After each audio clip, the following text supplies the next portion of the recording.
Ahora vamos a escuchar su palabra del compañero subcomandante insurgente Galeano.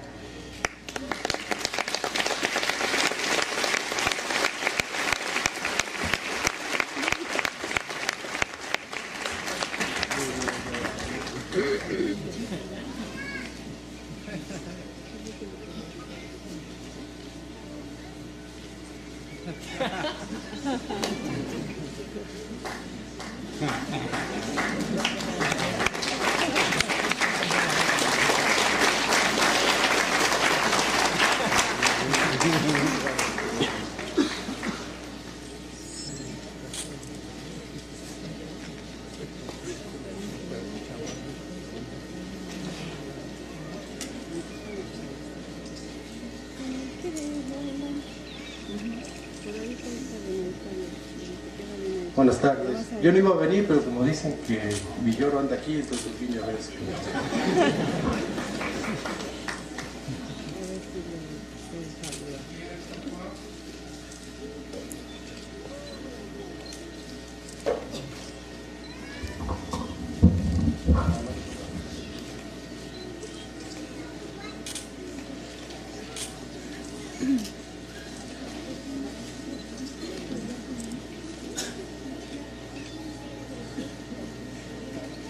Ejército Zapatista de Liberación Nacional, México, 2 de mayo del 2015. Buenas tardes, días, noches tengan quienes escuchan y quienes leen, sin importar sus calendarios y sus geografías. Las que ahora serán públicas son las palabras que el finado subcomandante insurgente Marcos había preparado para el homenaje a don Luis Villoro Toranzo, mismo que se realizaría en junio del 2014. Suponía él que estarían presentes familiares de don Luis, particularmente su hijo Juan Villoro Ruiz y su compañera Fernanda Silvia Navarro y Solares. Días antes de que se celebrara el homenaje, fue asesinado nuestro compañero Galeano, maestro y autoridad autónoma, quien formó y forma parte de una generación de mujeres y hombres indígenas zapatistas que se forjó en la clandestinidad de la preparación, en el alzamiento, en la resistencia y en la rebeldía. El dolor y la rabia que sentimos entonces y ahora se sumaron en ese mayo de hace un año al lamento por la muerte de don Luis. Se dieron así una serie de eventos, uno de los cuales fue la decisión de dar muerte a quien fuera hasta entonces el vocero y jefe militar del EZLN. La defunción del submarco se concretó la madrugada del 25 de mayo del 2014. Entre los pendientes, como decimos nosotros, nosotras, zapatistas, que dejó el finado submarcos, está un libro sobre política comprometido con don Pablo González Casanova a cambio de una caja de galletas Pancrema, una serie de textos y dibujos inclasificables. Varios de ellos se remontan a sus primeros días como insurgente del EZLN, y el texto de homenaje a don Luis Villoro, al que daré lectura en estos momentos. Cuando en la Comandancia General del EZLN, con el subcomandante insurgente Moisés, platicábamos sobre lo que sería este día antes y hoy, nos dábamos cuenta de que al hacer el balance de una vida, juntábamos pedazos que no alcanzaban nunca a completarse, que siempre quedábamos con una imagen inconclusa, rota, que lo que tenemos y teníamos nos urgía a buscar y encontrar lo que faltaba. Falta lo que falta, decimos obstinadamente las zapatistas, los zapatistas, no con resignación, nunca con conformismo, sí para recordarnos que no está cabal la historia, que le faltan piezas, nombres, fechas, lugares, calendarios y geografías, vidas. que muertes y ausencias tenemos muchas, demasiadas, y que debíamos agrandar la memoria y el corazón para que no faltara ni una, sí, pero también para que no fueran inmovilizadas, para que fueran completadas una y otra vez en nuestro paso colectivo. Así que imaginamos que este día, tarde, noche, madrugada siempre, bien podría ser un intercambio de piezas para seguir tratando de completar la vida de quienes ustedes conocieron y conocen, como el doctor Luis Villoro Toranzo, profesor de la Facultad de Filosofía y Letras de la UNAM, fundador del Grupo Hiperión, discípulo de José Gauss, investigador del Instituto de Investigaciones Filosóficas, miembro del Colegio Nacional, presidente de la Asociación Filosófica de México y miembro honorario de la Academia Mexicana de la Lengua. Maestro, padre y compañero, tal vez así se diga su epitafio.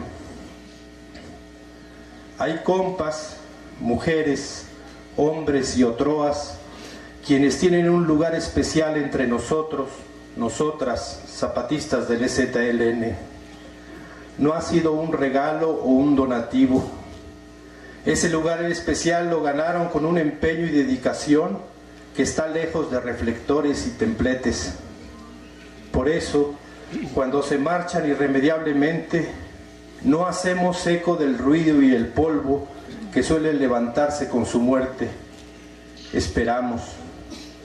Nuestra espera es así un homenaje silencioso, sordo, como silenciosa y sorda fue su lucha a nuestro lado. Dejamos entonces que el ruido se apague, que otra moda suceda a la que simula consternación y pena, que se asiente el polvo, que el silencio vuelva a ser sereno reposo para quien nos falta. Tal vez porque respetamos esa vida ahora ausente, porque respetamos su tiempo y su modo, y porque esperamos que andando ya el calendario, su silencio tendrá lugar para escucharnos. Para allá afuera, lo digo como señalando un hecho, no como reproche, el doctor Luis Villoro Toranzo fue un intelectual brillante, una persona sabia a la que tal vez solo se le pueda reprochar la cercanía que en vida tuvo con los pueblos originarios de México, particularmente con aquellos que se alzaron en armas contra el olvido y que resisten más allá de modas y medios. Para quienes no conocieron en vida al doctor Luis Villoro Toranzo, hay, y espero habrá, mesas redondas, reediciones, análisis de revistas especializadas y no. Nuestra palabra de ahora no irá por esos caminos, no porque conozcamos su obra histórica y filosófica, sino porque estaremos aquí para cumplir un debe, saldar un pendiente, cumplir un encargo.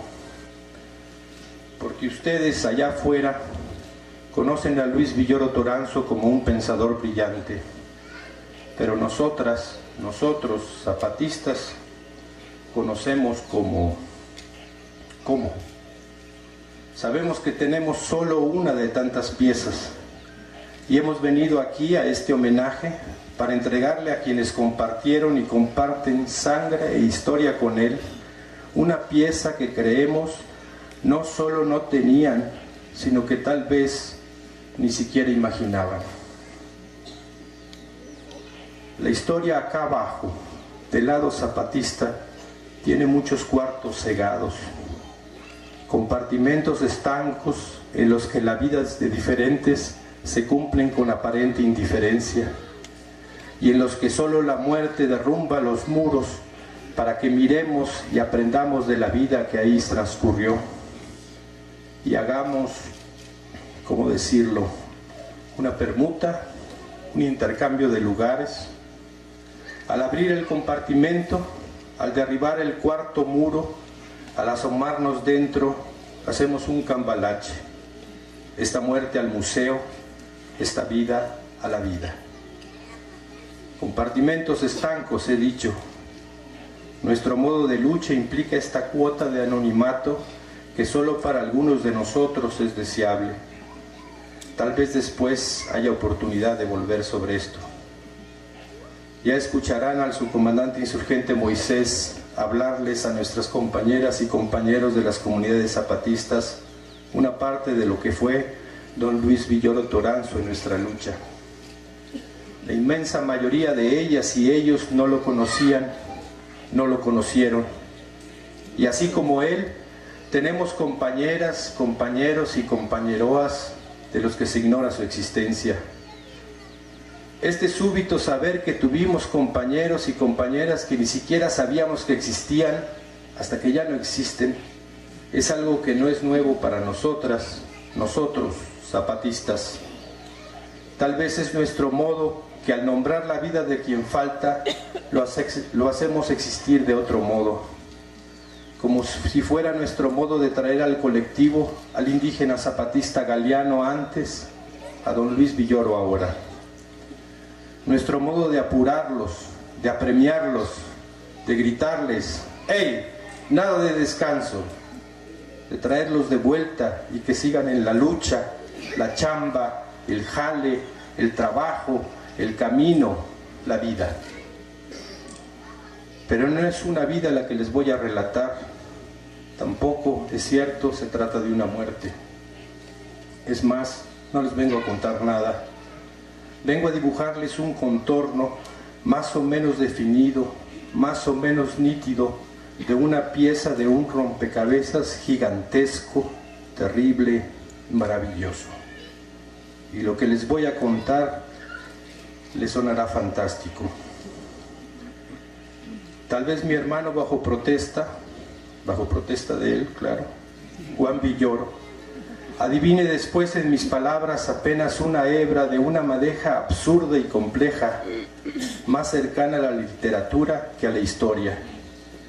Tal vez le sirva luego para completar ese libro que no sabe aún qué escribirá.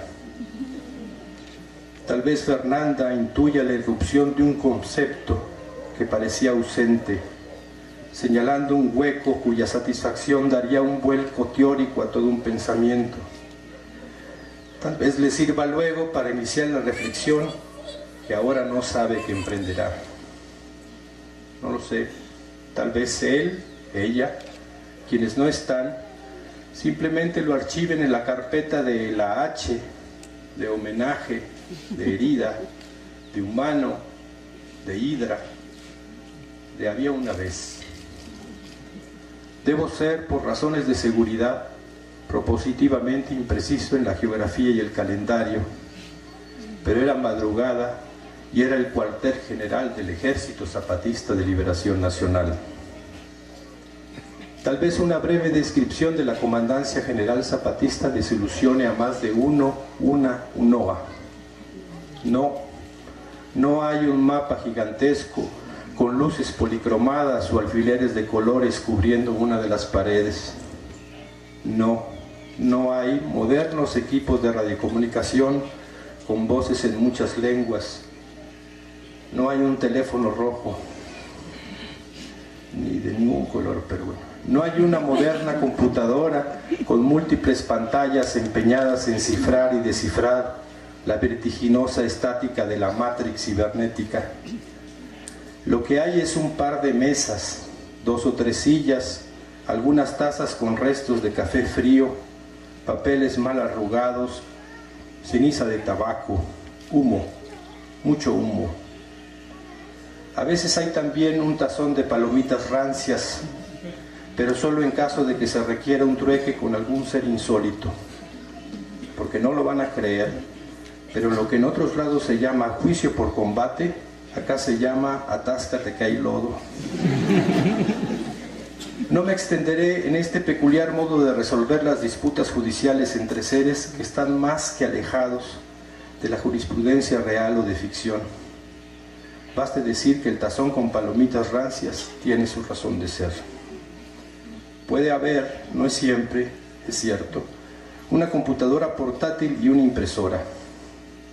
No diré ni marcas ni modelos, Baste decir que la computadora trabaja a base de insultos y amenazas y que la impresora tiene un peculiar sentido del albedrío, pues se niega a imprimir lo que no le parece digno de ir más allá de la pantalla. Cierto, suele haber en la pantalla de esa computadora portátil invariablemente un procesador de textos y un escrito que no termina nunca por alcanzar el punto final. Virus, los únicos que pueden llegar a través del bejuco que les sirve para conectarse a uno de los túneles de la red, o sea, arañas, o bichos que huyen de las susodichas mientras una lucecita parpadea alarmada. Pero dejemos que la imaginación de cada quien complete el mobiliario. Podría adornarme y decirles que esa madrugada estaba yo leyendo algún tratado de filosofía helénica, o las fábulas de Higinio, o el tratado sobre los dioses de Apolodoro de Atenas, o los 12 trabajos de Hércules, sí, con Z, de Enrique de Villena, el astrólogo, pero no. O podría decirles y presumirme de moderno, diciéndoles que estaba yo en la red alterna tomando un curso en línea con un UNOA hacker anónimo. Iba a poner famoso, pero si es anónimo no puede ser famoso. Tal vez es un colectivo organizado. Tú dale clic al reloj, tú oprime la tecla de control, no toques la letra Z porque se hace un desmadre y acaba chateando con un ser incomprensible en las montañas del sureste mexicano. En fin, un nickname y un avatar, casi los equivalentes a un hombre de lucha y un pasamontañas que pacientes explican los fundamentos de un terreno de lucha. Como en cada lengua nueva que se aprende, lo primero que hay que conocer son los insultos y así saber que no es el equivalente a una mentada de madre. O podría contarles y reiterar el cliché que estaba yo en una reñida multipartida de ajedrez interiosánico con el colectivo llamado Los Irregulares de Baker Street, asentado en la Rubia Albión. Pero no, lo que en realidad estaba yo haciendo es tratando de poner un punto final a un texto que lleva ya 20 años pendiente. Pero entonces apareció en el dintel de la puerta la posta, el guardia, el centinela, el vigía o como le quieran decir. Sub, hay quien te quiere hablar, dijo lacónico después del saludo militar. ¿Quién? Pregunté casi por trámite, porque suponía que sería la insurgenta Erika con alguno de sus complicados acertijos de amores y esas cosas. Un don Luis dice, ya de edad de él, de juicio, respondió el insurgente. ¿Don Luis? No conozco ningún don Luis, dije con enfado. Subcomandante, escuché su voz y su figura se recortó en el umbral.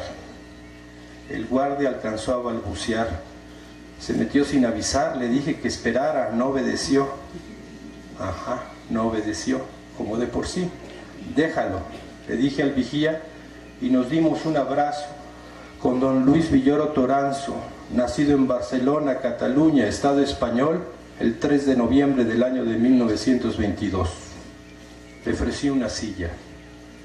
Don Luis se sentó, se quitó la boina y se frotó las manos sonriendo. Imagino que por el frío. Dije ya que hacía frío esa madrugada. Hacía de por sí. Como de por sí cuando no hay una luz que entibie la sombra, como hoy. Es más, el frío mordía las mejillas como amante obseso. Don Luis no parecía tomar nota de ello. ¿Hace frío en Barcelona?, le pregunté, un poco como saludo de bienvenida, otro poco para distraerlo mientras discretamente apagaba yo la computadora. En fin, guardé la portátil, pedí café para 3 y volví a encender la pipa, rellena como estaba de tabaco usado y húmedo. No recuerdo ahora si don Luis respondió a la pregunta sobre el clima en Barcelona. Sí que esperó pacientemente a que terminara yo de darme por vencido y dejara de tratar de avivar las brasas de las cazueleja. ¿No tendrá tabaco de casualidad?, le pregunté, anticipando con desilusión su negativa. No recuerdo, dijo, y siguió sonriendo. ¿Se refería al frío en Barcelona o así llevaba tabaco? Pero no eran esas las principales preguntas que se me acumulaban en la cazuela apagada de la pipa. Antes de preguntarle al doctor en filosofía Luis Villoro Toranzo qué diablos hacía así, pues déjenles explico. En esas fechas el cuartel general del EZLN era el Cama de Nubes, nombrado así porque se encuentra en lo alto de una sierra y fuera de los pocos días de la seca se mantiene de continuo cubierto por nubes. Aunque de por sí la comandancia general es trashumante, a veces se aposenta ahí, aunque con más brevedad que las nubes. El Cama de Nubes. Llegar ahí no es fácil. Primero se deben cruzar potreros y acahuales, malos y lluvia, malos y sol. Después de unas 2 horas de espinas e insultos, se llega al pie de la montaña. De ahí se eleva un estrecho sendero que faldea el contorno del cerro, de modo que siempre hay un abismo a la derecha. No fueron consideraciones políticas las que decidieron ese trazo en espiral ascendente, sino el corte caprichoso de ese pico montañoso en mitad de la sierra. Aunque uno no paraba de subir hasta que estaba casi a las puertas de la champa de la Comandancia General del EZLN, se habían realizado algunas obras de ingeniería militar, de modo que el puesto del vigía tuviera tiempo y distancia para un avistamiento oportuno. De ahí, el caminamiento de acceso al cuartel era propositivamente difícil. A la rudeza de la montaña habíamos agregado palotadas puntiagudas, zanjas y espinas, de modo que solo era posible transitar por él de uno en uno. Cuando yo era joven y bello, con carga promedio, digamos unos 15-20 kilogramos, hacía yo unas 6 horas desde la base del cerro. Ahora que solo soy bello y sin carga, me toma de 8 a 9 horas. ¿Qué? Nuestro empecinado premodernismo y nuestro desprecio a las campañas electorales impiden que tengamos helipuertos en nuestras posiciones. Así que solo se puede llegar caminando. Con estas referencias, era lógico que la primera pregunta que aflorara fuera: ¿y cómo llegó hasta aquí, don Luis? Él respondió: caminando, con la misma tranquilidad que se hubiera dicho en taxi. Don Luis se veía completo, sin agitación visible, su boina intacta, su saco oscuro con apenas unas hebras de bejucos y ramas, su pantalón de pana apenas manchado y solo en el bies, sus zapatos mocasines de una pieza, todo completo. Si acaso había algo que notar era su barba de días y el evidente absurdo de su camisa clara con el cuello almidonado abierto. A mí, esa sumida me toma al menos 3 remiendos de la camisola, 4 del pantalón, un refuerzo en ambas botas y un par de horas tratando de recuperar el aliento. Pero don Luis estaba allí, sentado frente mío, sonriendo. Aparte de un ligero arrebol en sus mejillas, se podría decir que en efecto se acababa de bajar de un taxi. Pero no, don Luis había respondido caminando. Así que nada de taxi. Estaba a punto de soltarme con una larga retahíla de reconvenciones sobre la salud, los calendarios hechos achaques, la imposibilidad de que su avanzada edad tratara de hacer cosas absurdas, como subir una montaña y apersonarse de madrugada en la Comandancia General del EZLN, pero algo me detuvo. No fue el hecho incuestionable de que ahí se encontraba ya, fue la sonrisa de don Luis, que se había tornado nerviosa, inquieta, como cuando no se teme preguntar, sino tener respuestas. Entonces hice la pregunta que habría de marcar esa madrugada: ¿y qué es lo que quiere don Luis? Quiero entrarme de zapatista, respondió. No había en su voz rastro alguno de burla, sarcasmo o ironía, tampoco duda, temor, inseguridad. Ya antes me he enfrentado a que un ciudadano o ciudadana declara así su intención, aunque no con esas palabras, porque más bien lo suelen hacer con consignas incendiarias y frases rimbombantes donde hay mucha muerte y poco o nada de vida, aunque claro, no pasan del potrero. Me atraganté y ni siquiera estaba encendida la pipa para fingir que era por el humo.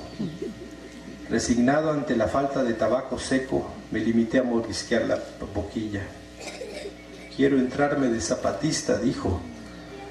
Don Luis había usado una expresión verbal más propia de la cotidianidad en las comunidades zapatistas que de la Academia Mexicana de la Lengua. Seguí el protocolo en estos casos. Le detallé las dificultades geográficas, temporales, físicas, ideológicas, políticas, económicas, sociales, históricas, climáticas, matemáticas, barométricas, biológicas, geométricas e interesterales. A cada dificultad, la sonrisa de don Luis perdía algo de nerviosismo y ganaba en seguridad y aplomo. Al terminar la larga lista de inconvenientes, el rostro de don Luis parece haber recibido un asiento en el Colegio Nacional en lugar del no diplomático que le había indulgado. Estoy dispuesto, dijo, después del crujido del último pedazo sano de la boquilla de mi pipa. Intenté disuadirlo mencionando los inconvenientes de la clandestinidad, el ocultarse, el anonimato. Además, añadí con displicencia, ya no hay pasamontañas. Era evidente que no estaba yo haciendo el mejor papel. Por más que me reacomodaba en la silla y movía nervioso las cosas sobre la mesa, no encontraba cuál era la explicación lógica al absurdo de la situación. Don Luis se acomodó la boina sobre la plata de su rala cabellera. Pensé que se iba a despedir, pero cuando me incorporaba para llamar a la guardia para que lo acompañara, dijo: "Este es mis pasamontañas", dijo señalando su boina. Cuando le argumenté que el pasamontañas debía ocultar el rostro de modo que solo la mirada permaneciera, me refutó. ¿No se puede ocultar el rostro sin cubrirlo? En ese momento agradecí dos cosas. Una, que en el continuo mover las cosas sobre la mesa había encontrado una bolsita de tabaco seco. La otra, que la pregunta del doctor en filosofía Luis Villoro Toranzo me daba tiempo para tratar de acomodar las piezas y entender de qué iba todo eso. Así que me resguardé detrás de las palabras para pensar mejor. Se puede, don Luis, pero para lograrlo tiene que modificar, como quien dice, el entorno. Hacerse invisible es entonces no llamar la atención, ser uno más entre muchos. Por ejemplo, se puede ocultar a alguien que perdió el ojo derecho y usa un parche, haciendo que muchos usen un parche en el ojo derecho, o que alguien que llame la atención se ponga un parche en el ojo derecho. Todas las miradas irán sobre quien llama la atención y los demás parches pasan a segundo plano. De ese modo, el tuerto real se vuelve invisible y puede moverse a sus anchas. Dudo que usted pueda lograr que en el medio académico y universitario todos usen boina negra, o que alguien que llame la atención poderosamente la use. Por ejemplo, si usted logra que Angelina Jolie y Brad Pitt usen boina negra, bueno, entonces sí, no se ofenda don Luis ni quien se fije en usted. Además, la boina remite más al Che Guevara que a la filosofía idealista de la ciencia. Ya sabe usted que aunque es una selva, el Instituto de Investigaciones Filosóficas no es un centro de subversión, precisamente. Pero, interrumpió él, encajando sin dificultad el calambre, otra forma de no llamar la atención, es decir, de pasar desapercibido, es no modificar la rutina, seguir vistiéndolo de costumbre. Al mirarme con la boina negra, no verán nada extraño. En cambio, si me pongo un pasamontaña, pues eso sería una modificación radical. Me verían, llamaría la atención, dirían: es el profesor Luis Villoro con pasamontañas, ha enloquecido, pobre. Tal vez oculta alguna deformación reciente, o las huellas de la vejez, o la enfermedad, o un crimen inconfesable. Y mutatis mutanto, preguntando, si se deja de hacer algo rutinario o de costumbre, llama la atención. Por ejemplo, subcomandante, si usted deja la pipa, llama la atención. Si se pone un parche en el ojo, otro ejemplo, se fijarán más y comenzarán a especular si lo ha perdido o si lo tiene amoratado por un golpe. Buen punto, dije, y discretamente tomé nota. Don Luis continuó: si me pongo la boina, cualquiera que me vea no dirá nada, pensará que sigo siendo el mismo. Y entonces agregó como conclusión lógica: y mi nombre de lucha va a ser Luis Villoro Toranzo. Pero don Luis, rechacé, si de por sí ese es su nombre. Correcto, dijo levantando el índice derecho. Si me pongo ese nombre de lucha, nadie va a saber que soy zapatista. Todos pensarán que soy el filósofo Luis Villoro Toranzo. ¿No dijo usted que al cubrirse el rostro los zapatistas se mostraban? Asentí sabiendo a dónde iba. Ahí está, con la boina y el nombre me muestro, es decir, me oculto. ¿No era esa la paradoja? Hubiera dicho touché, pero estaba tan desconcertado que mi francés quedó en el baúl de los olvidos. El resto de la noche madrugada la pasé argumentando en contra y él contraargumentando a favor.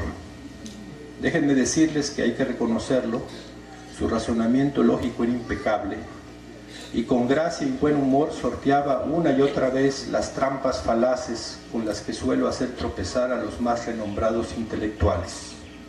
Sí, estoy siendo sarcástico, así que nadie se llame ofensa. El caso o cosa era que don Luis Villoro Toranzo, aspirante a zapatista cuyo nombre de lucha sería Luis Villoro Toranzo, y que para ocultarse mejor se mostraría con una boina negra como pasamontañas, fue deshaciendo uno a uno los obstáculos y reparos que con cierta necedad le fui poniendo. La edad, le dije como postre de argumento y casi desfalleciendo.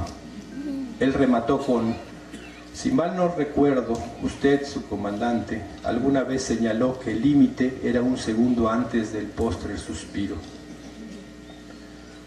La luz del amanecer ya delineaba los garabatos del horizonte cuando decidí asumir la mejor posición en estos casos.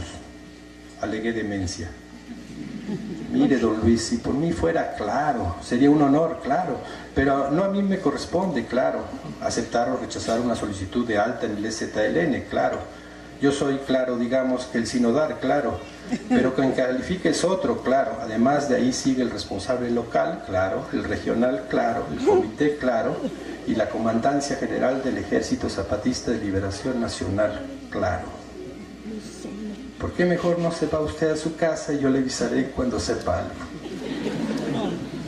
Pero cuando estaba yo diciendo eso, entró a la Comandancia General el otro indígena que nos completa a Moy y a mí. Ah, dijo, veo que ya hablaste con él. Sí, dije, pero está necio en que quiere ser zapatista. Bueno, dijo el otro, en realidad le estaba hablando al compa Luis Villoro Toranzo, ¿no? Él ya había hablado conmigo, le dije que como quiera pasara contigo para que revisara sus argumentos, pero ya está, lo tengo ya dado de alta en la unidad especial. Ahora es para nosotros el colego Luis Villoro Toranzo.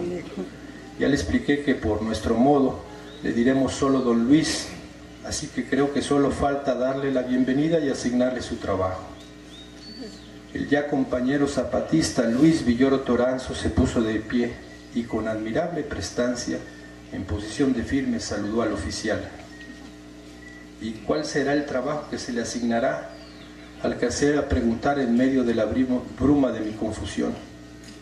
Pues el que le toca de por sí, la posta, dijo el otro y se marchó.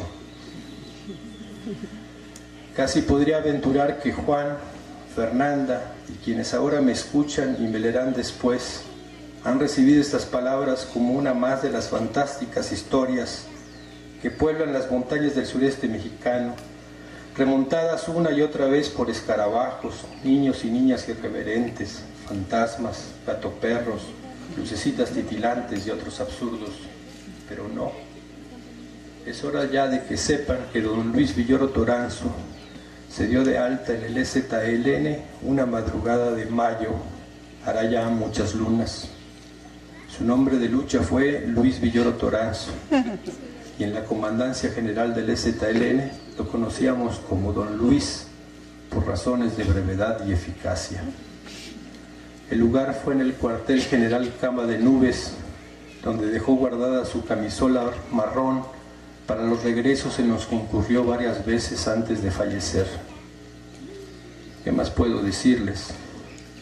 Cumplió a cabalidad su misión. Como centinela en uno de los puestos de guardia de la periferia zapatista, estuvo atento a lo que ocurría.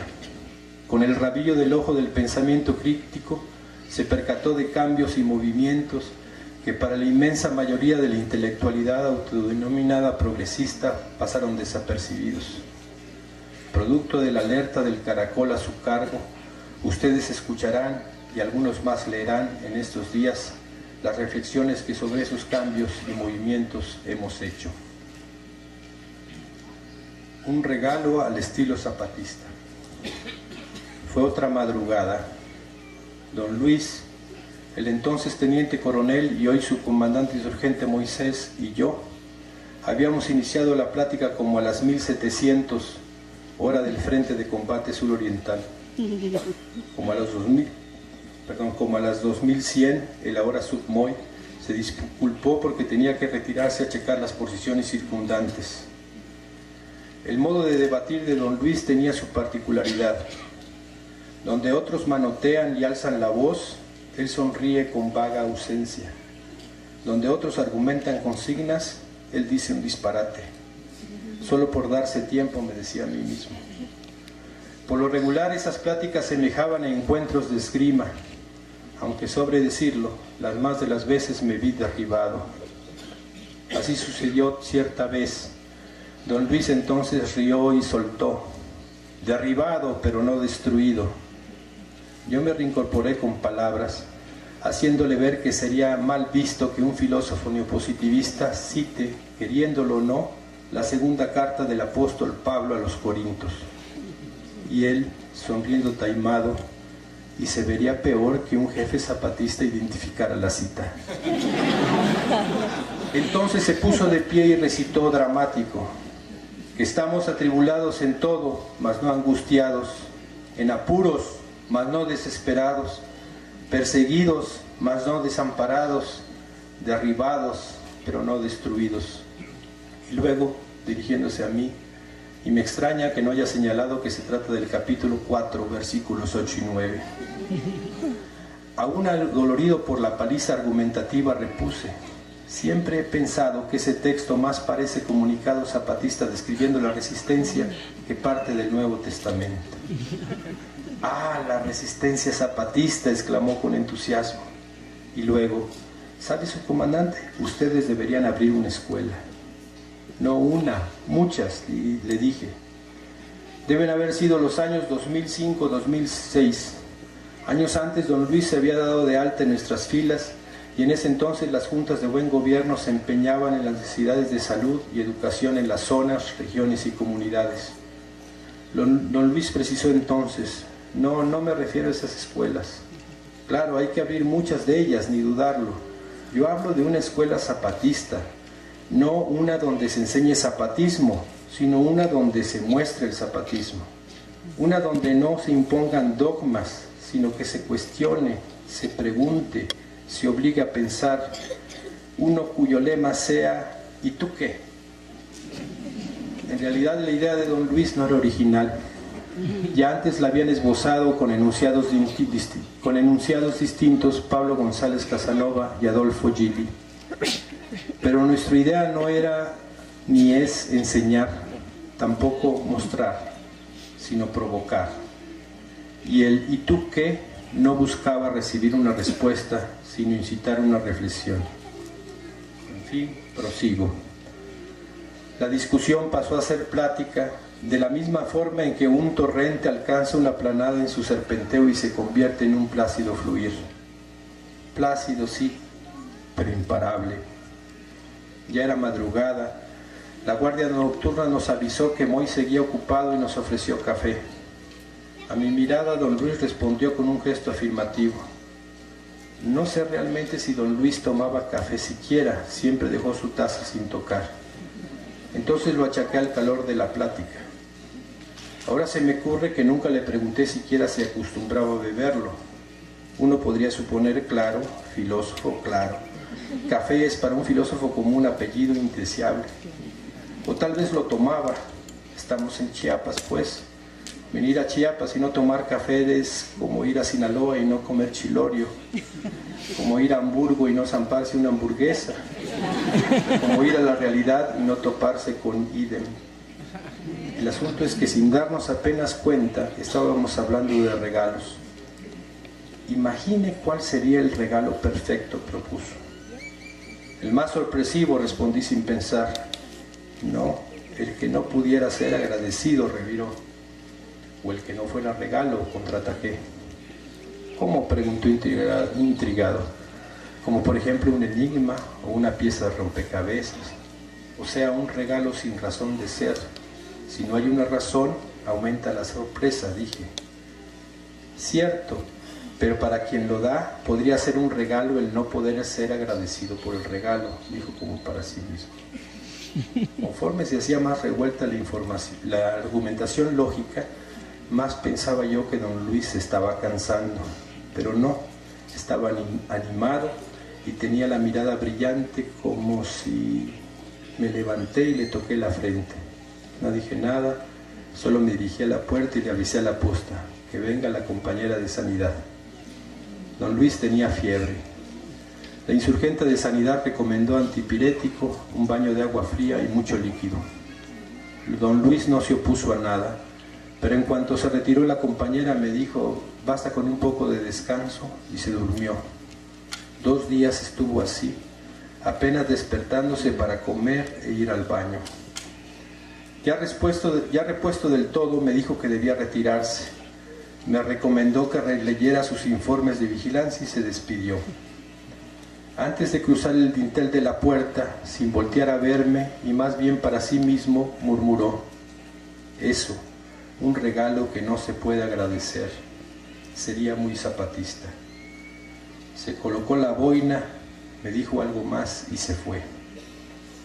Ahora, a más de 12 lunas de su ausencia, puedo contar lo que me dijo al despedirse esa ya mañana con el sol levantando luces y sombras. Compañero subcomandante insurgente Barcos, me dijo, cuadrándose con notable vitalidad. Compañero Luis Villoro Toranzo, le dije siguiendo mi vieja costumbre de indicar así que estaba listo para escuchar. Quiero pedirle algo. No se me escapó el abandono de la informabilidad, pero lo achaqué a su nueva profesión. No vaya usted a decir nada de esto a nadie más por el momento, demandó. Claro, le dije, entiendo, el secreto, la clandestinidad, eso, que la familia no sepa. No es eso, me dijo. Quiero que lo diga después. ¿Cuándo?, le pregunté. Usted va a saber cuándo es el mejor momento para usar nuestro modo. De por sí llegarán el calendario y la geografía. ¿Y por qué?, le pregunté curioso. Es un regalo que quiero darle a mis hijos y a mi compañera. Hombre, don Luis, no chingue. Mejor regálele una corbata verde con motas rojas a Juan, a Miguel una roja con motas verdes o viceversa, a su hija Renata un jarrón, a Carmen un cenicero o viceversa. Como quiera, como en toda buena familia se van a pelear. A Fernanda un cuaderno de apuntes, de esos de rayas. Son inútiles y horribles todos esos obsequios, pero lo que cuenta es la intención. Don Luis rió de buena gana y ya más serio continuó. Cuénteles mi historia, o bueno, esta parte de mi historia.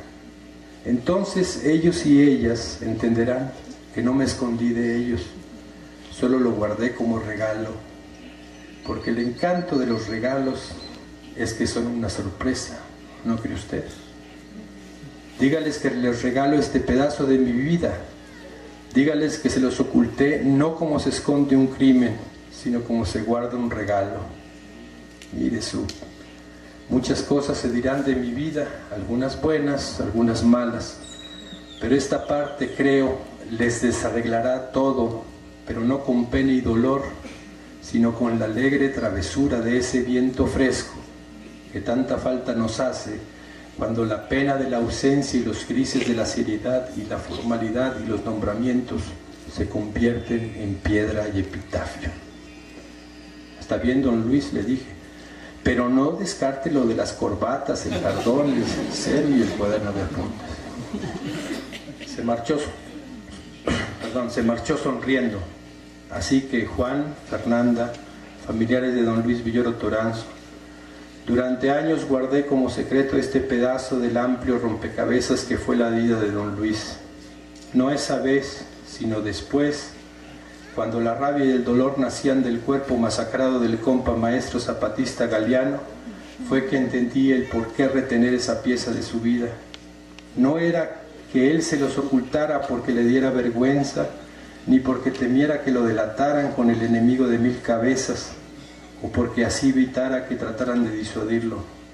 Era porque quería darles este regalo, una pieza que provoca, que alienta, que agita, justo como su pensamiento hecho viento travieso entre nosotros.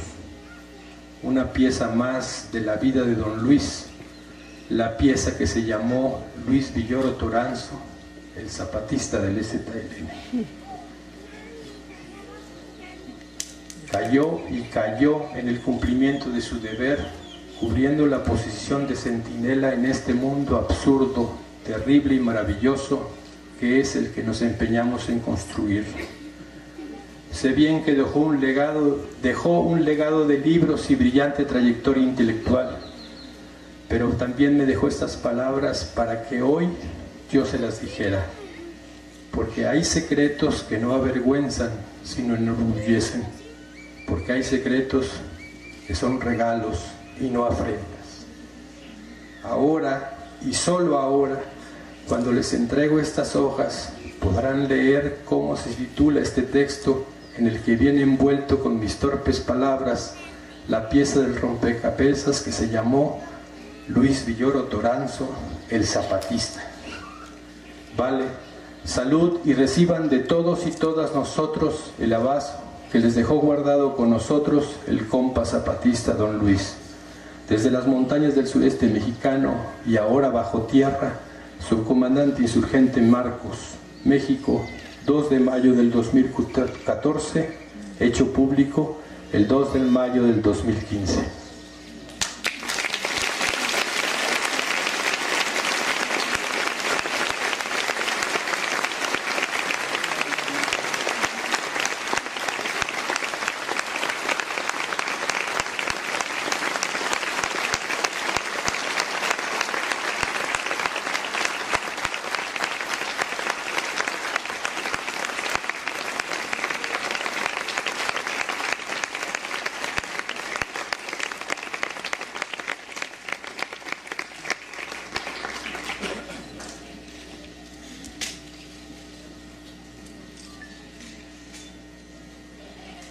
De mayo del 2015, compañeros y compañeras del Ejército Zapatista de Liberación Nacional, compañeroas, compañeras, compañeros de la Sexta, personas que nos visitan.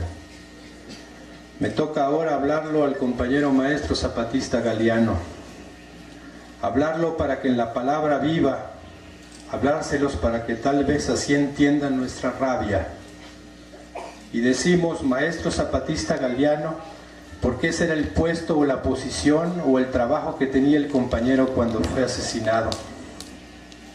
Para nosotros, nosotras, zapatistas, el compañero maestro Galiano sintetiza toda una generación anónima en el zapatismo, anónima para afuera, pero protagonista fundamental en el alzamiento y en estos más de 20 años de rebeldía y resistencia.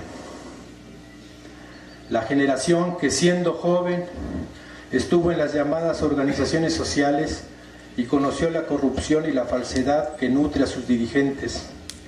Se preparó en la clandestinidad, se alzó en armas contra el supremo gobierno, resistió a nuestro lado traiciones y persecuciones y orientó la resistencia de la generación que hoy asume los cargos en las comunidades indígenas.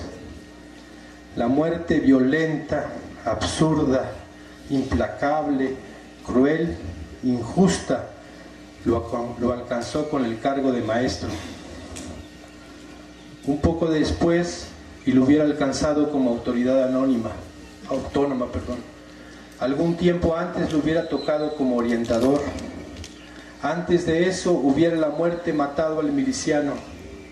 Muchas lunas antes, el muerto hubiera sido un joven que sabía lo suficiente y necesario sobre el sistema y buscaba, como muchos muchoas todavía, el modo mejor de desafiarlo.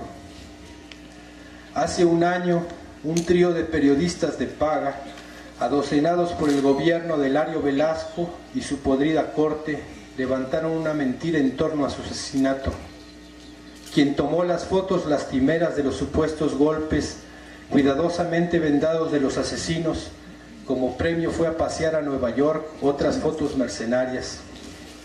Quienes tragaron sin reparo la mierda gubernamental y la difundieron en primera plana, ahora tienen eco en quienes maquillan la noticia y presentan su asesinato como producto de un enfrentamiento. Quienes callaron cómplices por conveniencia financiera o cálculo político, siguen simulando que hacen periodismo y no publicidad mal disimulada.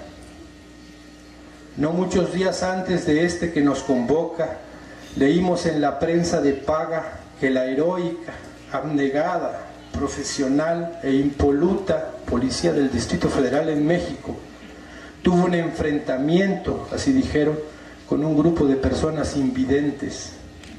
Los malvados ciegos arremetieron con sus armas, sus bastones, a los pobres policías que no hacían sino cumplir su deber y tuvieron que responder con golpes de tolete y escudo para hacer ver a los sin vista que la ley es la ley para los de abajo y para arriba no es. Y también hace poco, y con motivo de esas especulaciones de temporada que suelen azotar no solo al gremio periodístico, también a las redes sociales, cuando hablar de algo es ocultar que no se tiene nada importante que decir o informar, una periodista, de esas que alegan profesionalismo y objetividad, escribía sobre la muerte del hermano en lucha y recogedor de lluvias, Eduardo Galeano, y suponía una liga falsa entre el Galeano escritor y el Galeano maestro, miliciano y zapatista. Al hacer referencia al compañero zapatista Galeano, la periodista de paga insistía en que había muerto en un enfrentamiento y remitía las fotos de su colega turista en Nueva York.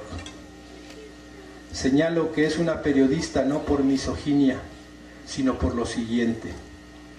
Como ya es común en los medios de comunicación, tan común que a veces ni nota alcanzan, los asesinatos de mujeres son también maquillados de modos que son muertas y no asesinadas. Tomemos un caso cualquiera, un hogar o una calle cualquiera, una geografía cualquiera, un calendario cualquiera. Hay una discusión, una pelea o ni siquiera eso, solo porque sí, porque él manda. El hombre agrede a la mujer se defiende y alcanza a rasguñar al hombre. El hombre la asesina a golpes, a puñaladas, a balazos, a desprecio. El hombre es atendido y los arañazos curados y vendados. Sobre este hecho, la periodista profesional y objetiva, como dice ser, hará la siguiente nota. Una mujer murió en un enfrentamiento con su pareja. El hombre presenta heridas producto de la pelea. Se adjuntan fotos del pobre hombre herido después de ser atendido en los servicios médicos. La familia de la mujer agresora se negó a que fuera fotografiado su cuerpo. Fin de la nota y a cobrar. Así son las notas periodísticas de hoy. Ciegos armados con bastones se enfrentan contra policías armados con escudos, toletes y gases lacrimógenos. Mujeres armadas con sus uñas se enfrentan contra hombres armados con cuchillos, garrotes, pistolas, penes. Estos son solo los enfrentamientos de los que se dan cuenta en unos medios de paga, aunque algunos se disfracen de medios libres como algunos que se registraron así, pensando que no los conocíamos, que no los íbamos a dejar pasar si eran de paga, pero los conocemos y aquí están cubriendo el acto. El compañero maestro zapatista Galeano no murió en un enfrentamiento, fue secuestrado, torturado, desangrado, apaleado, macheteado, asesinado y rematado. Sus agresores tenían armas de fuego, él no. Sus agresores eran varias y varios, él estaba solo. La periodista profesional y objetiva reclamará las fotos y la autopsia, y no tendrá ni las unas ni la otra, porque si ella no se respeta y no respeta su trabajo, y por eso escribe lo que escribe sin que nadie se lo cuestione, y además cobra por ello, nosotros, zapatistas, sí respetamos a nuestros muertos. Hace más de 20 años, en la batalla de Ocosingo, que duró 4 días, combatientes zapatistas fueron ejecutados por los federales después de ser heridos en combate. Las armas de fuego de los zapatistas fueron suplantadas por armas de palo. La prensa fue entonces llamada a desquitar la paga bajo la vigilancia de las tropas gubernamentales. Se tejió así la patraña, repetida hasta el vómito hasta nuestros días, de que las tropas del EZLN salieron con armas de madera a enfrentar al mal gobierno. Claro, el pequeño problema es que alguien tomó las fotos cuando los zapatistas caídos no tenían nada a su lado, y luego las contrastó con las presentadas por la prensa oficialista. Mucho dinero se pagó para que las fotos que retrataban la realidad no fueran difundidas. Ahora, en los tiempos modernos de crisis económica de los medios de comunicación de paga, un arte, la fotografía periodística, se ha convertido en una mercancía mal pagada que a veces solo alcanza a provocar náuseas. No voy a detallar todas y cada una de las heridas sufridas por el compañero Galeano, ni a presentarles fotos de su cadáver mancillado. No voy a reseñar el cinismo narrativo con el que sus asesinos detallaron el crimen como quien cuenta una hazaña.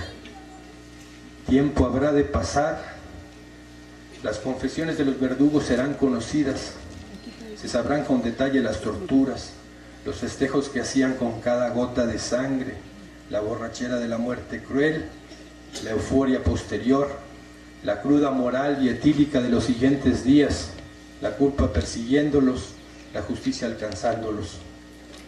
El compañero maestro zapatista Galeano será recordado por las comunidades zapatistas, sin bulla, sin primeras planas. Su vida y no su muerte será alegría en nuestra lucha por generaciones. Cientos de niños, tojolabales, celtales, tzotziles, choles, zoques, mames y mestizos llevarán su nombre, y no faltará la niña que se llame Galeana. Los 3 miembros de la decadente nobleza mediática, quienes llamaron a la guerra con la difusión de una mentira, quienes callaron con cobardía, y la periodista profesional y objetiva, seguirán siendo mediocres. Mediocres vivirán, mediocres morirán, y la historia seguirá su curso sin que nadie los eche de menos. Y solo para terminar de una vez con suposiciones tontas, el compañero maestro zapatista Galeano no toma su nombre del incansable recogedor de la palabra de abajo que fue Eduardo Galeano. Esa liga fue un invento de los medios. Aunque suene absurdo, el compañero toma su nombre de lucha del insurgente Hermenegildo Galeana, por cierto, originario de Tecpan, en el ahora estado de Guerrero, y que llegó a ser lugarteniente del jefe independentista José María Morelos y Pavón. Hermenegildo Galeana estaba con las tropas insurgentes cuando el 2 de mayo de 1812 rompen el sitio que el ejército realista mantenía sobre Cuautla, derrotando a su paso a las tropas del general Félix María Calleja. La resistencia insurgente escribió entonces una página brillante en la historia militar. Es frecuente en los pueblos zapatistas que hombres y mujeres apliquen los géneros a su muy particular entender. Así, por ejemplo, el mapa es la mapa. Lo que hizo el compañero fue masculinizar el apellido Galeana y lo convirtió en Galeano. Eso fue años antes de que saliéramos a la luz pública. No voy a decir mucho más sobre el compañero maestro zapatista Galeano. Ya lo harán más y mejor sus familiares y compañeros y compañeras que hoy nos honran con su presencia. Lo mismo que hará el compañero subcomandante insurgente Moisés. A mí me duele todavía mucho su ausencia. Sigo todavía sin entender, explicarme la crueldad con la que se ensañaron contra él, queriéndolo matar con armas y con notas periodísticas. Sigo sin entender el silencio cómplice y el desapego de quienes fueron levantados y ayudados por su generosidad y luego le dieron la espalda a su muerte después de haber usado su vida.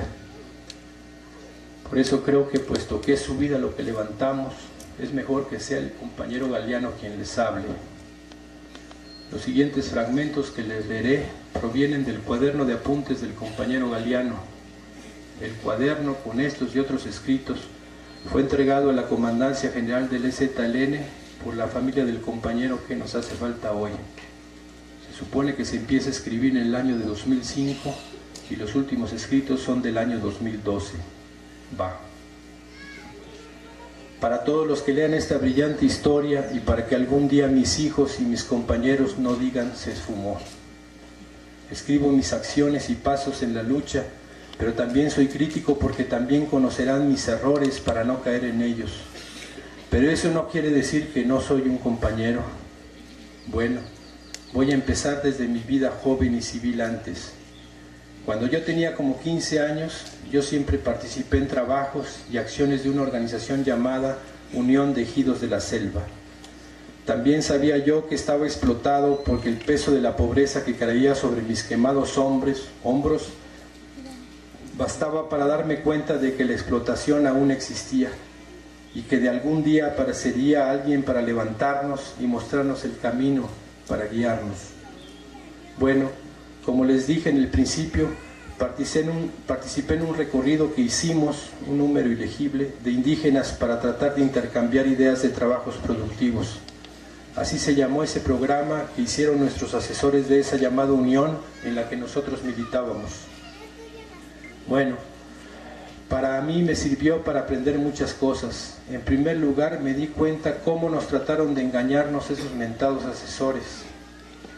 Fuimos hasta Oaxaca, a un lugar donde también existen compañeros indígenas como nosotros y que también tenían una organización llamada X, dirigidos por un sacerdote que estaba con ellos, pero también estaban en la misma situación de opresión que nosotros. Bueno, total que recorrimos varias ciudades del país. Fue allí donde me di cuenta cuánta gente mendiga por las calles, sin techo y sin tener que comer. De veras nació en mí que eso debería ser nuestro objetivo, de intercambiar ideas para tratar y ver cómo exigir una vida digna para todos los que vivimos en condiciones de pobreza humillante por culpa de los gobiernos. También me di cuenta de algo que me disgustó y nunca más volví a depender de esos mentirosos y mañosos hombres que aparentan estar con los de abajo.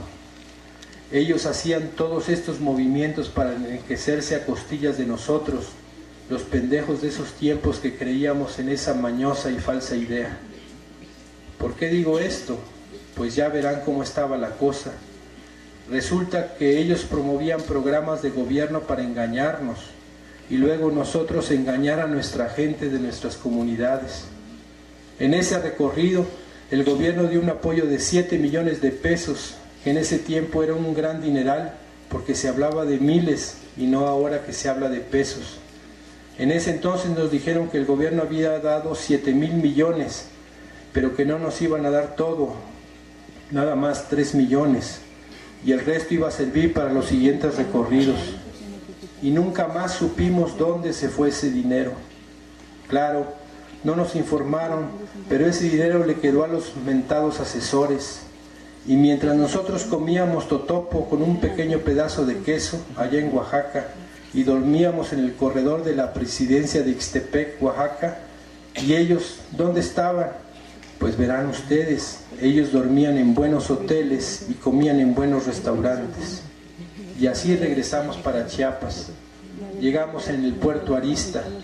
Allí se compraron cajas de cerveza para acabarla de molar.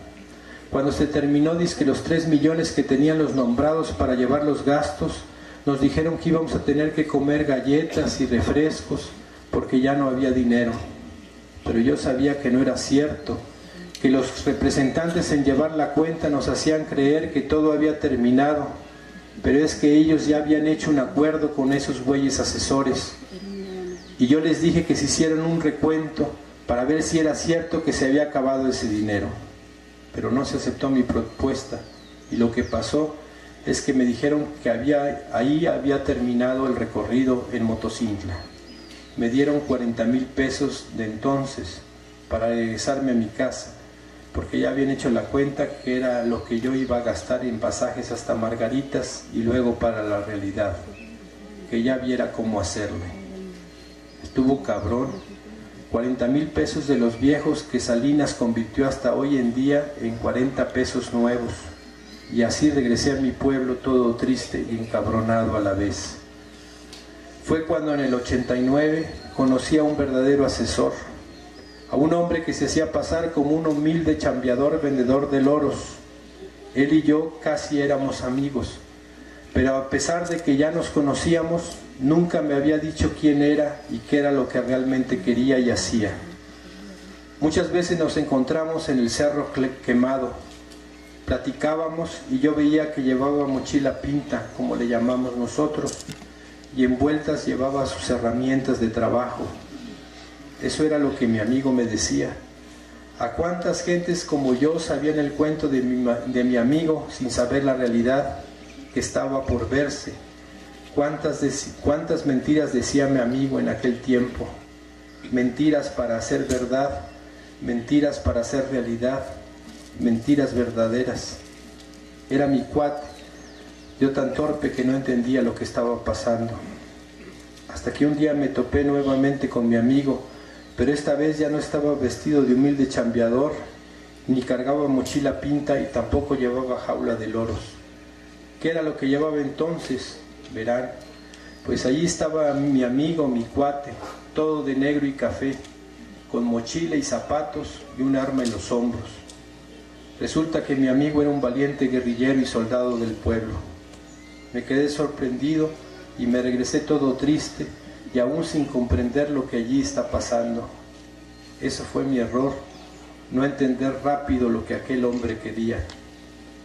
Fue entonces cuando él supo que yo ya lo había descubierto y me mandaron llamar en la casa de seguridad junto con mis padres y mis hermanos. Pero fue que mi padre no quiso entrarle luego y mis hermanos también, pero yo ya no tenía más que hacer y decir. Fue así que le entré de lleno a la organización. Me llevaron para entrenar. En ese entonces casi todos ya eran zapatistas. Nos fuimos a entrenar. Luego me asignan el grado de cabo y así hasta que entraron todos mis familiares. Hasta que se llegó el día que supe quién era y cómo se llamaba mi mentiroso verdadero amigo. Era en ese entonces el capitán insurgente Z.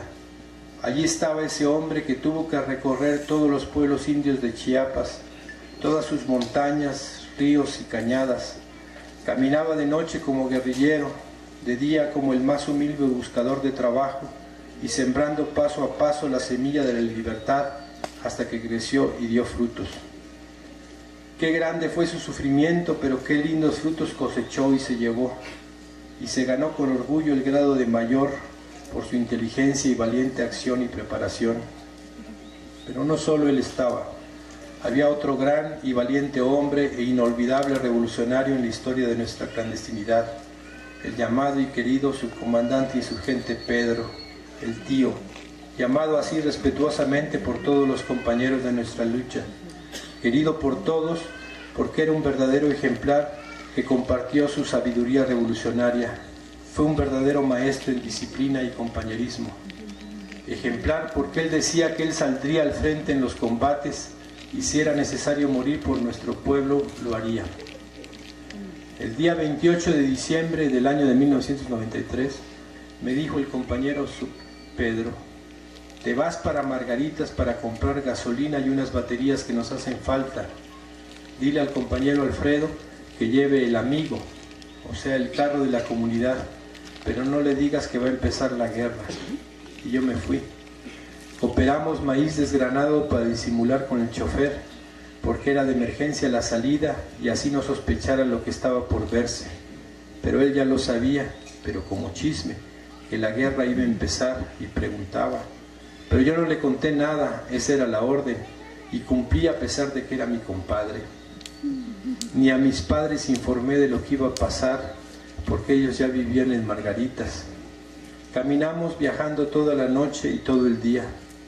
El 29 de diciembre de 1993 regresamos como a las 4 de la tarde nuevamente en la realidad.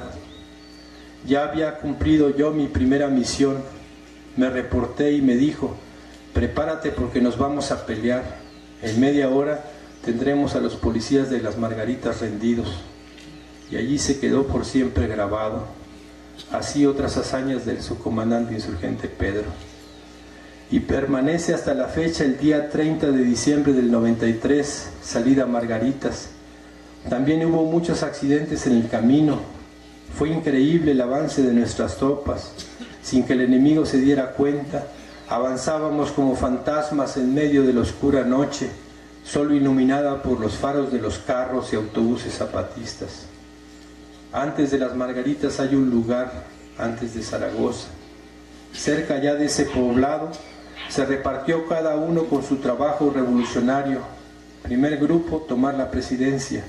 Segundo grupo, tomar y retén de la carretera Margaritas-Comitán. Tercer grupo, tomar y retén de la carretera San José Las Palmas Altamirano. Cuarto grupo, carretera Independencia Margaritas. Quinto grupo, tomar la radio Margaritas. Esto fue en la madrugada de aquel glorioso 1 de enero, cuando ya no éramos fantasmas salidos de la noche, ya éramos el EZLN a la luz del mundo. Todos nos veían con asombro y con respeto por nuestra valiente acción. Fue así cuando el sub Pedro cae en combate con los policías. Murió como todo un gran valiente, matando a varios policías. Él solo los enfrentó. Fue tanta su rabia contra los asesinos del pueblo que no le importó su vida, y con eso había cumplido con lo que había dicho: morir por el pueblo o vivir por la patria. ¿Cuál fue mi sorpresa cuando nos avisaron que había caído nuestro querido jefe? Un dolor tan grande sentí, pero él había cumplido su misión y también había acomodado bien la sucesión de mando, porque él sabía que iba a pelear y que de por sí en una guerra pueden pasar este tipo de cosas.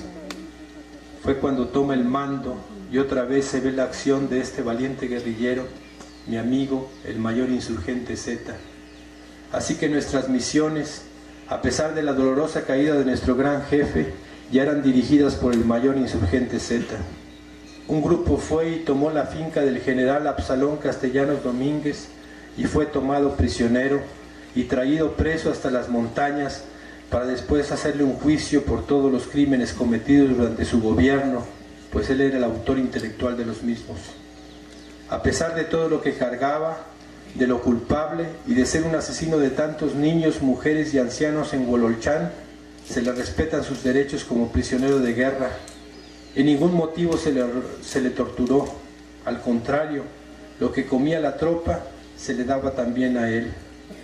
Es así como nuestro camarada demostró una vez más su educación y buen trabajo militar que obtuvo durante su clandestinidad.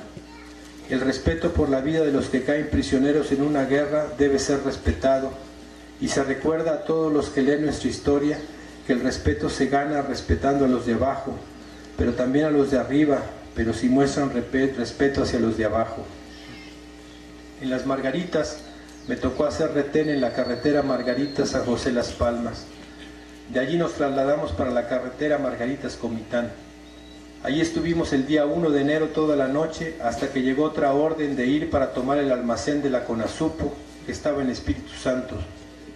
Fuimos con otros compañeros insurgentes para sacar cosas para que comieran las tropas. Luego se dio la orden de retirada a las montañas y nos venimos y nos posicionamos en Guadalupe Tepeyac. Luego hicimos emboscada de la realidad al kilómetro 90. Luego me mandan a recuperar un vehículo de 3 toneladas. Yo no sabía manejar bien, solo tenía la teoría de cómo manejar un vehículo y fue donde pasé en práctica y empecé a mover el vehículo. Llegué a la realidad con pura primera. Ya me estaban esperando la compañera Capitán L y varios insurgentes más y me dijeron, vamos Galeano. Pero yo le dije, yo no he manejado y mucho menos cargado. No importa, en la guerra todo se vale, me respondió la compañera. Y nos fuimos. Pero ya delante del Cerro Quemado yo había agarrado confianza. Empecé a correr más ligero. Pero en una curva giré demasiado el volante y que me salgo de la carretera entrando en el Acahual como 15 metros de la carretera. Pero bueno, lo saqué como pude y seguí para cumplir con la misión. Desde ese día empecé a manejar todos los días hasta que un día nos vio el helicóptero y me ametralló. Tardó como 10 o 20 minutos disparándome, pero yo ya estaba bien parapetado debajo de una piedra. Solo el polvo y el olor de piedra y pólvora llegaban hasta donde estaba yo. Y hasta que el fuego cesó y el helicóptero se retiró, salí de mi escondite y seguí con mi misión. La misión era ir por los milicianos que estaban en Momón. Fui y regresé junto con mi amigo y jefe militar, el compañero mayor insurgente Z. Siempre estuvimos juntos los días de guerra, aun cuando hubo el cese al fuego. En los trabajos del primer Aguascalientes en Guadalupe, Tepeyac, participé en la revisión de la gente que vino en la Convención Nacional Democrática. Me entrenaron para escolta, fui escolta de nuestros mandos. Luego, el día de la traición de Zedillo, fuimos el 9 de febrero a obstaculizar la carretera en el Cerro Quemado. Ya el ejército estaba en Guadalupe, Tepeyac. Aún así avanzamos en la oscuridad y trabajamos haciendo zanjas y derribamos árboles para evitar el paso del ejército federal a la realidad. Luego nos retiramos a las montañas por varios días hasta que nuevamente el pueblo de México y el mundo se movilizó y frenó la persecución de nuestros compañeros mandos y tropas del EZLN. Después de varios días y noche, estando acampados en las montañas, regresamos a nuestros pueblos. Participé en todos los encuentros de que nuestra organización organizó. Estuve de escolta de nuestros jefes militares. Participé en la marcha de los 1111 zapatistas a la Ciudad de México. En todas las marchas siempre viajé orgullosamente como chofer del Conejo, del Tata, del Chocolate, siempre llevando a nuestros compañeros en las marchas para exigir nuestras demandas. Cuando se rajaron todos los sargentos me quedé y me dan el grado de sargento. Participé como regional de grupos juveniles en la clandestinidad y en tiempos de guerra. De una y mil maneras le hemos hecho la guerra al enemigo, aunque también el mal gobierno ha hecho lo mismo. Pero debemos valorar los grandes caminos que hemos recorrido sin importar los sacrificios y privaciones. Eso nos ha hecho más fuertes y me mantiene en el camino de la lucha hasta conseguir la libertad que nuestro pueblo necesita. Falta mucho que recorrer porque de por sí es largo y difícil, quizás cerca, quizás lejos, pero triunfaremos. Luego se formaron las juntas de buen gobierno y me eligieron como chofer del primer camión que obtuvo la Junta de Buen Gobierno. Se llamaba El Diablo. Luego me secuestraron junto con otro compañero y también nos llevaron amarrados dentro del mismo camión por la ciudad histórica. Me tuvieron amarrado varias horas y luego me trasladaron a una cárcel de Saltillo y luego me trasladaron a Justo Sierra y me mantuvieron sin comer, amarrado, sin comunicación. Querían que yo exigiera la liberación de un delincuente, pero yo no aceptaba ser intercambiado porque yo era inocente y él era un ladrón de esos que siempre abundan en las organizaciones sociales. Estuve cautivo 9 días hasta que se dieron cuenta que se estaban metiendo en problemas con derechos humanos y con el EZLN. Y por fin liberan al camión después de 3 meses que lo tuvieron. Y luego se le cambió el nombre al camión, se le puso El Secuestrado Histórico. Desde entonces empiezan los trabajos de la Junta de Buen Gobierno y la Autonomía. 24 de enero del 2012. Esa es la última fecha que aparece en su cuaderno. Junto a esa breve autografía hay un par de poemas, probablemente de su autoría, y algunas canciones de amor y esas cosas. Por mi parte solo me queda agregar que el compañero maestro zapatista Galeano era, como es cualquiera de las compañeras y compañeros zapatistas, alguien por quien bien valía la pena morir para hacerlo renacer de nuevo. Al terminar estas líneas, tal vez haya respuesta a una cuestión latente, una pregunta sembrada en mitad de la historia que no se escribe con palabras. ¿Qué o quién hizo posible que en un espacio de lucha confluyeran el filósofo zapatista y el indígena zapatista? ¿Cómo fue que sin dejar de ser maestro, el filósofo se hiciera zapatista y que el indígena, sin dejar de ser zapatista, se hiciera maestro? Algo pasa en el mundo que hace posible este y otros absurdos. ¿Por qué? Para vivir, el uno hereda a los suyos una escondida pieza del rompecabezas de su historia. ¿Por qué? Para no irse, el otro nos deja en letras su mirada vuelta hacia sí mismo y su historia con nosotros, nosotras, zapatistas. Esto es lo que tratamos de responder todos los días, a todas horas y en todos los rincones. Ahora, casi al poner el punto final a estas palabras, se me ocurre que la respuesta, o al menos una parte de ella, está sentada en esa mesa, están en quienes están atrás y frente mío, está en los mundos que al nuestro se asoman por la lucha de quienes con secreto orgullo se autodenominan zapatistas, profesionales de la esperanza, transgresores de la ley de gravedad, personas que sin aspavientos en cada paso se dicen y dicen: para vivir morimos. Desde las montañas del sureste mexicano, subcomandante insurgente Galeano, México, mayo 2 del 2015. Tiene la palabra la compañera escucha zapatista, Selena.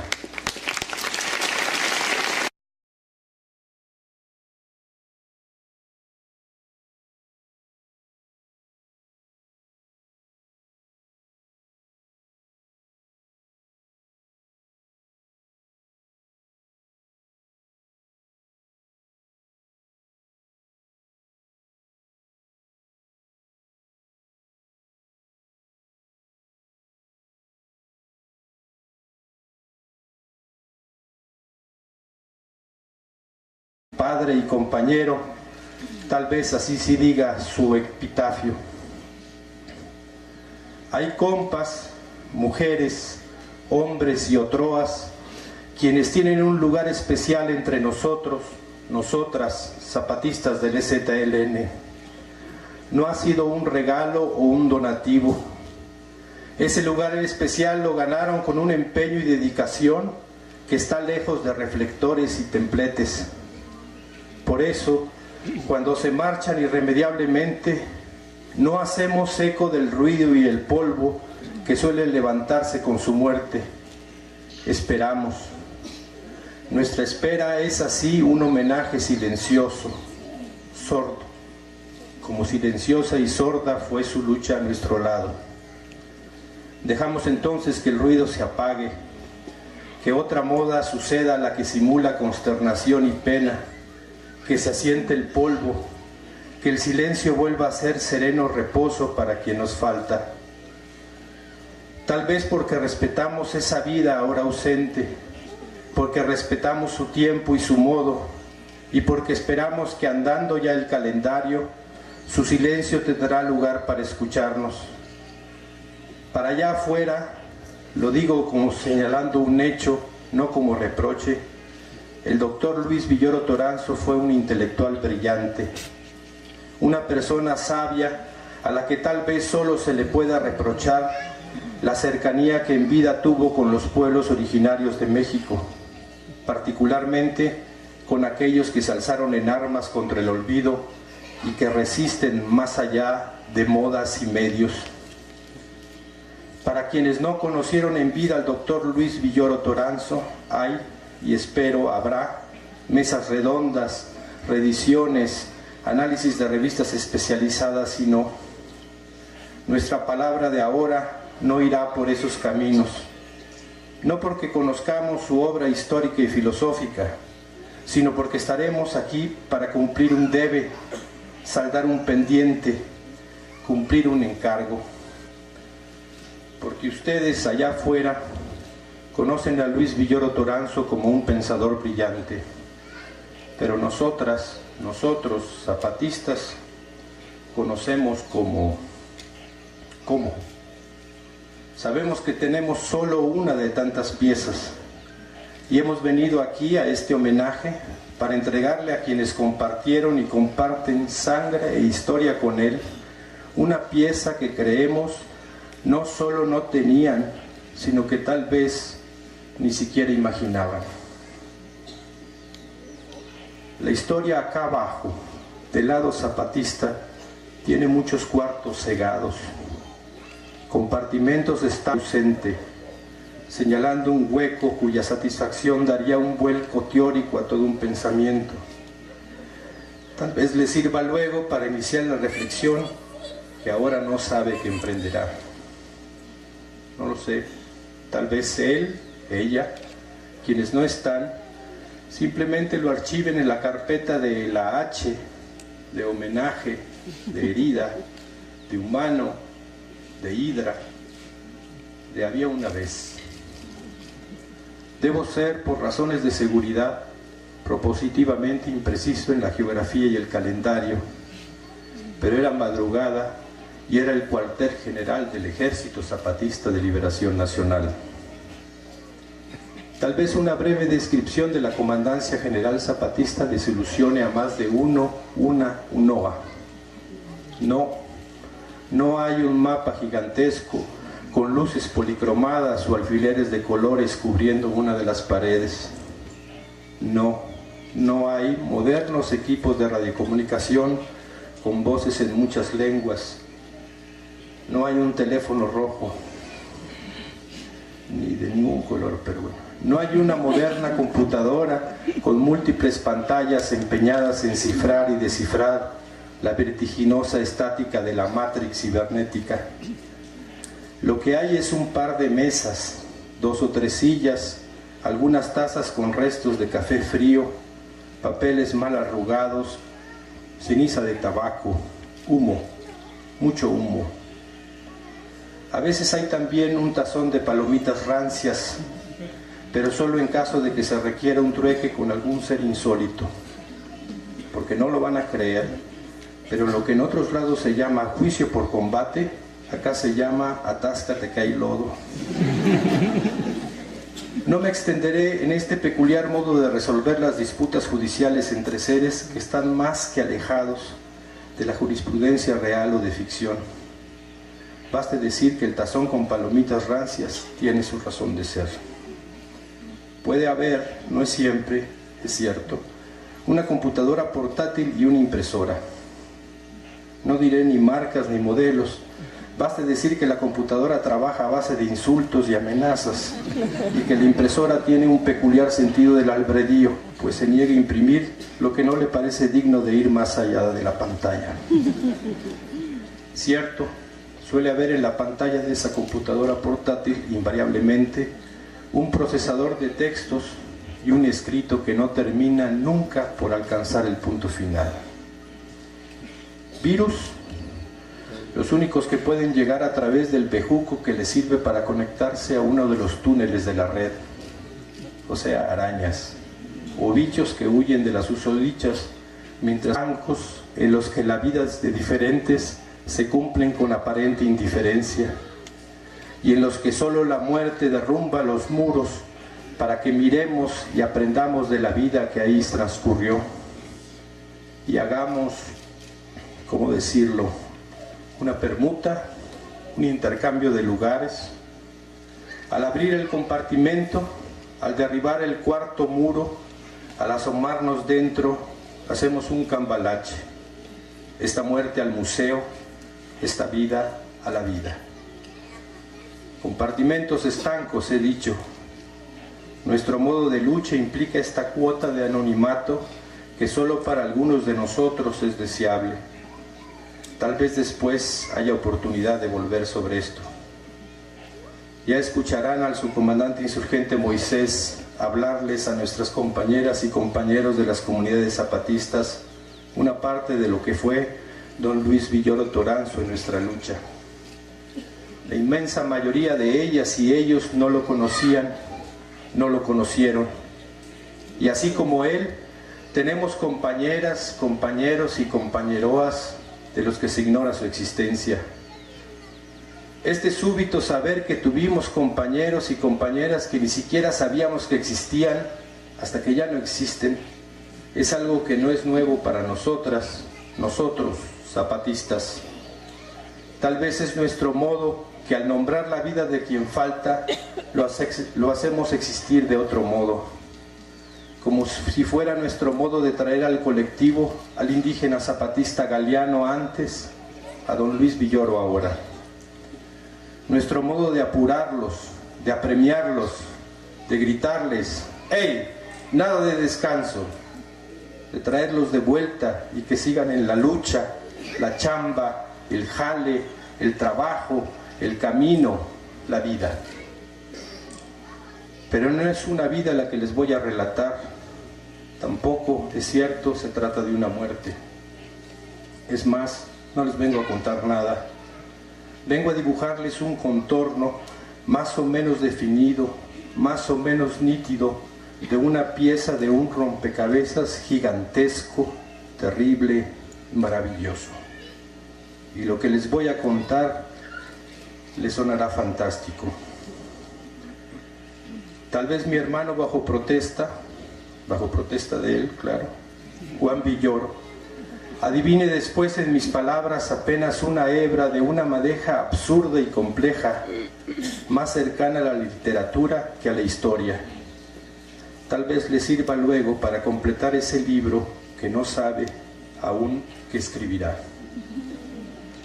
Tal vez Fernanda intuya la irrupción de un concepto que parecía entonces y ahora se sumaron en ese mayo de hace un año al lamento por la muerte de don Luis. Se dieron así una serie de eventos, uno de los cuales fue la decisión de dar muerte a quien fuera hasta entonces el vocero y jefe militar del EZLN. La defunción del submarco se concretó la madrugada del 25 de mayo del 2014. Entre los pendientes, como decimos nosotros, nosotras, zapatistas, que dejó el finado submarcos, está un libro sobre política comprometido con don Pablo González Casanova a cambio de una caja de galletas pan crema, una serie de textos y dibujos inclasificables. Varios de ellos se remontan a sus primeros días como insurgente del EZLN, y el texto de homenaje a don Luis Villoro, al que daré lectura en estos momentos. Cuando en la Comandancia General del EZLN, con el subcomandante insurgente Moisés, platicábamos sobre lo que sería este día antes y hoy, nos dábamos cuenta de que al hacer el balance de una vida, juntábamos pedazos que no alcanzaban nunca a completarse, que siempre quedábamos con una imagen inconclusa, rota, que lo que tenemos y teníamos nos urgía a buscar y encontrar lo que faltaba. Falta lo que falta, decimos obstinadamente las zapatistas, los zapatistas, no con resignación, nunca con conformismo, sí para recordarnos que no está cabal la historia, que le faltan piezas, nombres, fechas, lugares, calendarios y geografías, vidas.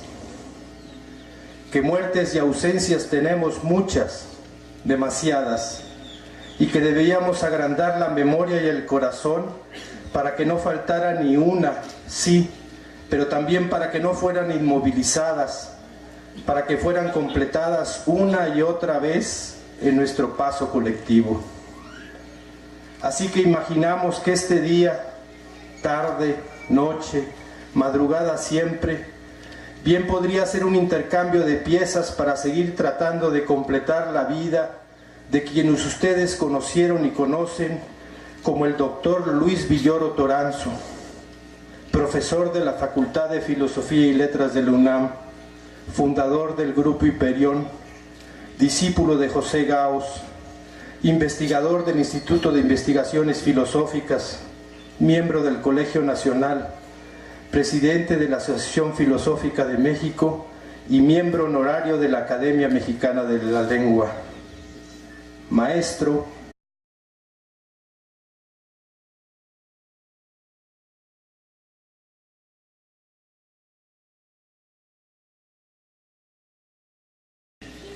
ahora vamos a escuchar su palabra del compañero subcomandante insurgente Galeano.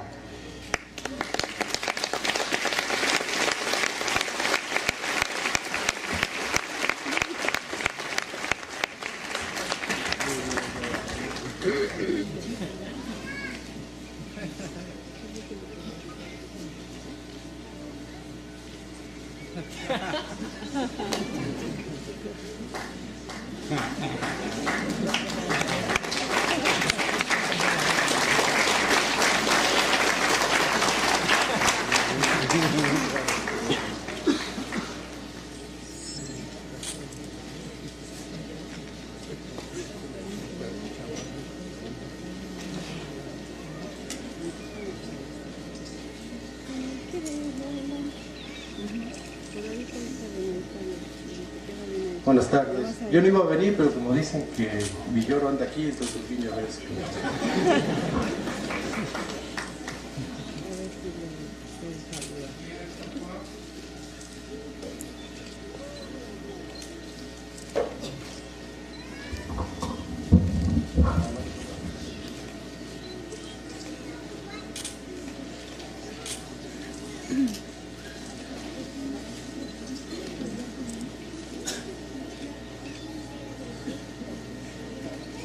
Ejército Zapatista de Liberación Nacional, México, 2 de mayo del 2015.